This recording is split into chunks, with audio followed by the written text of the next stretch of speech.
For those of you who might not remember, back during the summer last year when the police were going buck wild in every major city in the country, there was several videos, really hundreds, maybe even thousands of very gruesome instances of police brutality that was captured on camera by peaceful protesters over the summer.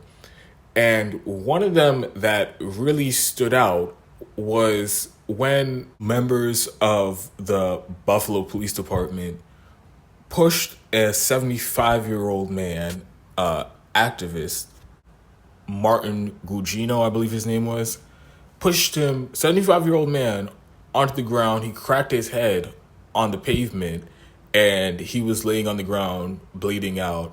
And it was dozens, if not around 100 police officers in riot gear. They just walked right past him. And there were many, many examples of the police officers being gratuitously violent during peaceful protests over the last year. But this was just one of those cases where it's just not even up in the air. It's not open for interpretation. There's no two ways about it. There was a peaceful 75-year-old man standing in a public area, and from no provocation or anything, they shoved him on the ground, cracked his head open, left him bleeding on the sidewalk. He had to go to the emergency room. And after that, I believe he was in a wheelchair. So if it was anybody else, this would have been the most open and shut case of an assault that you can possibly think of. But last week, the news came out that the two officers that were charged over this incident, the prosecutors brought it to the grand jury and they declined to prosecute these police officers. Or the grand jury didn't return an indictment on these police officers. And if you aren't familiar with the way that these police prosecutions go, it isn't like, hey man, they presented the evidence and what can you say if it was up to the grand jury, if they thought there was evidence to prosecute these police officers, then they would have done it. But a lot of times when police officers are charged with assault or police brutality or anything like that, the prosecutors who work closely with these same police officers on a daily basis, they usually take part in a cover-up. And they would bury evidence, or they will do a completely shit job of presenting the actual facts of what happened to the grand jury, giving them all the relevant information so that they can make a serious decision about an indictment based off of the facts of what actually happened. A good example of this is what happened with the Breonna Taylor case. The prosecutors on purpose didn't present the grand jury with relevant information, and because of that, they couldn't charge the officers, or they couldn't indict the officers on the more serious crimes. This is a very deliberate, there's no other way to call it but a cover-up. And they do it in police departments and DA's offices across the country. Like I said, happened in Breonna Taylor's case, way out in Kentucky. The same thing happened again here in Buffalo, New York. It's the evidence is as clear-cut as it could possibly be, but the prosecutors on purpose do a shitty job of making the case because they don't want to prosecute these police officers for whatever reason. And they love to hide behind the secrecy of the grand jury proceedings because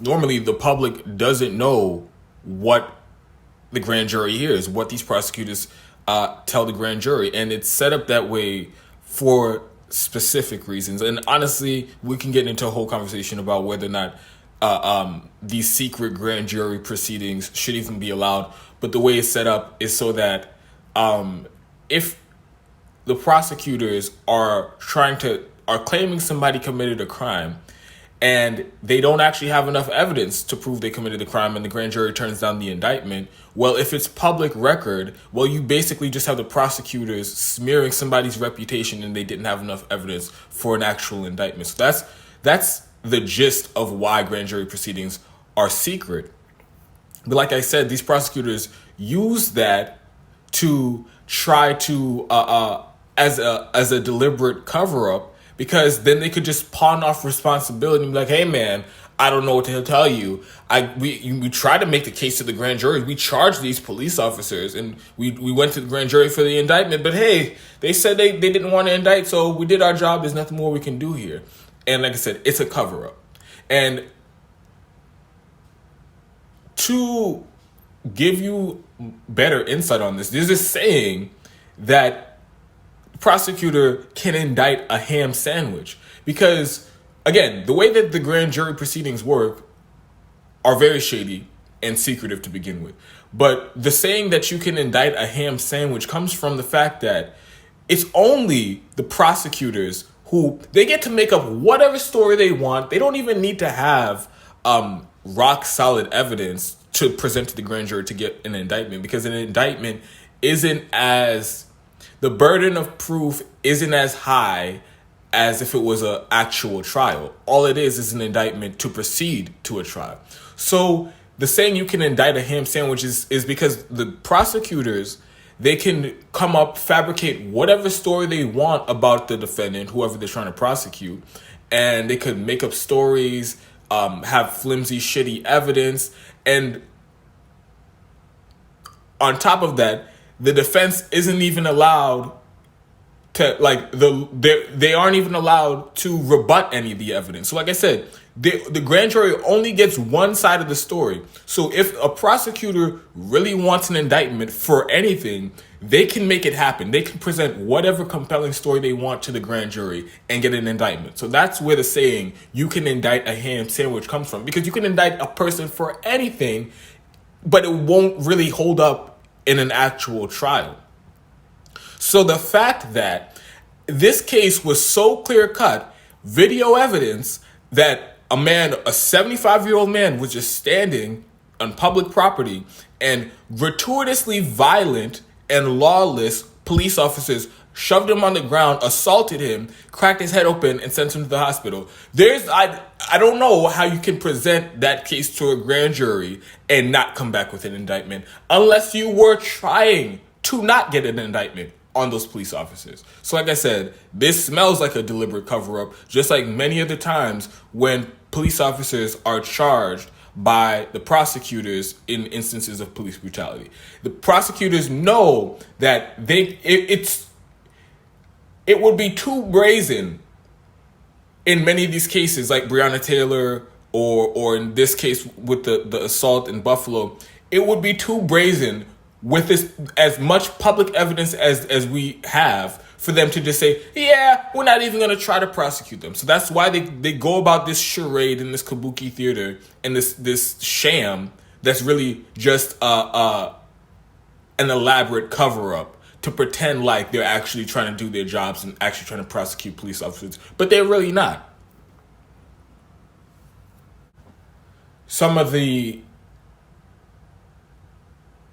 activists and organizations that are pushing for reforming the way that we do public safety in this country, one of their top demands is to have instances of police brutality and abuse of force, to have that be investigated and prosecuted by completely separate and independent entities. Because you're telling their friends in the police department, you're telling their friends in the district attorney's office to basically put one of their friends in prison for a crime that we all know that they did. So of course it leaves there's a very good chance that they aren't going to go about the investigation and the prosecution fairly, because these are people that they know and that they have personal relationships with.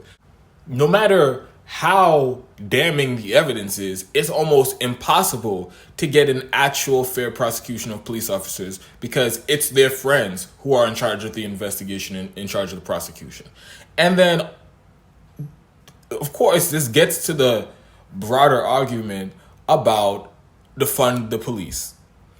And when people keep making the argument that we need to defund the police, gut their funding, and transfer it to public services, or when people say abolish the police, it's because all of this talk about reforms and we're going to do investigations and we're going to try to tweak some of the rules a little bit. People have been saying this for decades, and look where we are now. The police are as lawless as they've ever been. So if we're serious about this problem, if we're serious about how out of control and gratuitously violent and lawless basically every single police department and police precinct in this country is, if we're going to actually address the threat that they pose to the public, then we can't do any of these little incrementalism and half measures and stuff like that. We need to defund the police, and my personal position is we need to abolish the police and move to an entirely different way to go about public safety, because this isn't it. The entire institution is so corrupt, and there is absolutely no accountability to the public in any of this. So we just need to redo this, rethink the entire way we look at public safety in this country. Because honestly, it's beyond me how people in this country are just so willing to accept this type of out of control, lawless behavior by the people who are given the authority by the government. They have the monopoly on violence, and it's explicitly because they're the ones who are supposed to be maintaining the peace. They're the ones who are supposed to be enforcing the law. But the same people who have the monopoly on violence are the most lawless and the most out of control and the most unaccountable. So this is an actual real threat to public safety in this country. And it's clearly not just one bad apple or two bad apples. Like I said, every single precinct, every single department in this country, they were on camera brutally assaulting peaceful protesters exercising their First Amendment right across the country for an entire year. And there were absolutely no repercussions for it. There was no price to pay for it. There were mass firings and mass prosecutions of police officers who were doing false arrests and brutalizing peaceful protesters. Everybody just shrugged their shoulder and looked the other way. And then even in this case, where it was so over the top that the prosecutors had to bring charges against them, just months later, when they think nobody's looking, they do some bullshit sham grand jury proceedings, and what do you know? The officers get off on a clear case of assault. It's bizarre how accepting people are of this in this country. The people with the most violence, the people with the most guns, the ability to arrest people and lock them up, do investigations of people, those people are actually the most lawless and most unaccountable. So, and this kind of gets to why this entire, all the outrage and the pearl clutching around the riot that happened on January 6th at the Capitol. This is why I it rang hollow to me from the beginning. Because the only person who anybody was even accusing the Trump supporters of doing violence against was the police officers. And I'm not condoning violence against police officers. And then the one person that the Trump supporters allegedly killed was a police officer. Just one. And because of that, everybody acted like this was I swear to God, there were people acting like this was 9/11. Comparing this and acting like this was such a threat to democracy, such a threat to the stability of this country, that we cannot let this stand, and we have to stop everything in the middle of an emergency, in the middle of a pandemic, in the middle of an economic crisis. We have to stop everything, and we have to come up with new domestic terror laws, Patriot Act 2.0. We have to fearmonger nonstop on every single major news outlet, and we have to get the public so afraid because a police officer got killed in a riot. But where was and all the investigations, the congressional hearings? They did a whole dog and pony show about impeaching Trump. All of this because a police officer got killed in a riot. And again, so I'm not saying it's good, it's bad, or any of that. But what the facts are is, and again, it's up in the air what happened to that police officer too, and I'll do an entirely separate video about that. But at the end of the day, there were 100,000 people in the Capitol, and they got rowdy, they got violent, and it was a riot. These people aren't being paid by the taxpayer to enforce the law. They aren't being paid to maintain the peace.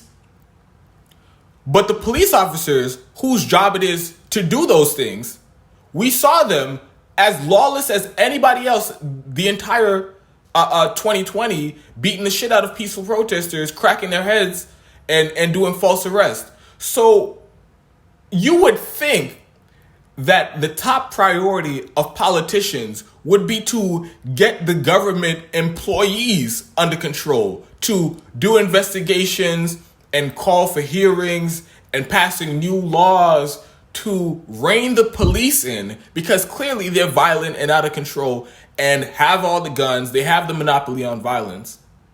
And again, they're being paid by the citizens that they're terrorizing. And their job isn't to terrorize the citizens, it's to actually enforce the law. So you would think in a country, in a world that made sense, that would be top priority, and they would have done something about that immediately. But like I said, it's been over a year. Where are the congressional hearings about how every single police department in this country is lawless, out of control, and gratuitously violent, and terrorizing the communities that they're supposed to be protecting? The politicians didn't give a shit about that.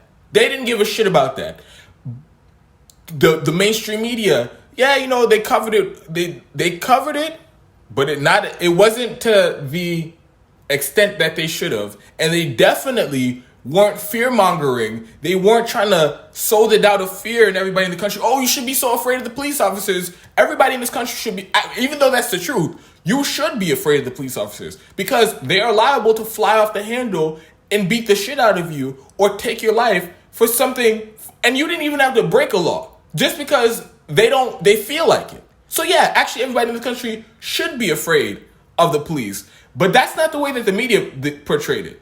It was just a one-off. Don't worry about it. Yeah, we had a couple of police officers in New York running over protesters. Yeah, they were firing tear gas and rubber bullets at journalists and peaceful protesters in LA and all over California.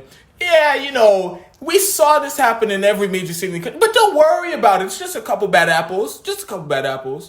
But when it was, again, 100,000 randos in the Capitol, and a couple of them did some violence, oh my God, everybody needs to be so afraid of the Trump supporters. They're gonna start a coup. They're gonna do a civil war, and that should be what everybody in this country should be afraid of. And that's how the media acted when the riot happened. That's how the politicians acted when the riot happened. And it was because It was them who actually felt afraid for a moment. It was them who were uncomfortable for a moment. So that's why I've been big on trying to keep perspective on everything that's happening. Because the outrage meter it's wildly broken, and the things that the politicians should be prioritizing, they aren't. And the things that the media should be prioritizing, they aren't. But instead, they want to, like Matt Taibbi, like he went into great detail on in his book Hate Inc. They want to demonize your fellow citizens. They want you to be so afraid of the Trump supporters because that's the popular narrative. That's a convenient distraction from the actual real systemic problems in this country that you should be more concerned about. Instead of fixing those, instead of addressing those, instead of putting media spotlight on those, oh, look at that guy right there. Look at the crazy Trump supporters. They might start a civil war. So, again, the real threat in this country isn't the Trump supporters. And, of course, yes, they are the white nationalists and neo-Nazis and terrorists who do support Trump. I'm not downplaying that. But this idea that Trump supporters on the whole, all 45 million or however many million of them voted for Donald Trump, those are the biggest threats in the country. That's all we should be talking about for an entire month. That is such a distortion of reality. What we should be more afraid of, what we should be more concerned of, is the systemic problems like the out of control, gratuitously violent police in this country that can assault and put anybody in the hospital, kill you even, do false arrest with no cause, no justification, and there will be no repercussions for it. There is no price to pay for them for it. So, again, another story of police officers out of control and getting away scot-free.